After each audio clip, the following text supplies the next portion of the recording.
This is Sridhar Kadari, senior journalist, managing editor, we media news. ఇప్పుడు మనం Hyderabad మహానగరంలోని LB నగర్లోని కర్మాన్ ఘాట్ దేవాలయానికి సమీపంలో ఉన్నాము. ఇక్కడ స్థానిక ప్రజలందరూ కలిసి కళ్యాణ వెంకటేశ్వర స్వామికి సంబంధించి ఒక అద్భుతమైన దేవస్థానం నిర్మిస్తున్నారు. దాదాపు 3 కోట్ల రూపాయల వ్యయంతో గత 2 సంవత్సరాలుగా ఈ దేవాలయ నిర్మాణం అద్భుతంగా జరుగుతుంది. భారతదేశ చరిత్రలో అద్భుతంగా ఈ దేవాలయాన్ని నిర్మిస్తున్నారు. ఈ కళ్యాణ వెంకటేశ్వర స్వామి దేవస్థానం గొప్పతనం ఏంటి, ప్రత్యేకత ఏంటి, దేవాలయానికి ట్రస్ట్కి సంబంధించి అధ్యక్షులు, చైర్మన్తో పాటు వాళ్ళ కమిటీ ఉన్నారు. వాళ్ళని అడిగి వాళ్ళ మాటల్లో విందాం.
బివి కుమారస్వామి అండి. నేను కళ్యాణ వెంకటేశ్వర స్వామి దేవస్థానానికి ముఖ్య సలహాదారుని. గుడి గొప్పతనం వాస్తవంగా ఇది అనుకోని సంఘటన.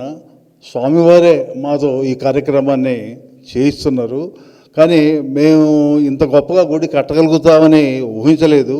కానీ కాలనీ వాస్తవ్యులు, దాస్తాల సహాయ సహకారాలతో కార్యక్రమాన్ని దిగ్విజయంగా చేయగలమని ఆశిస్తున్నాను.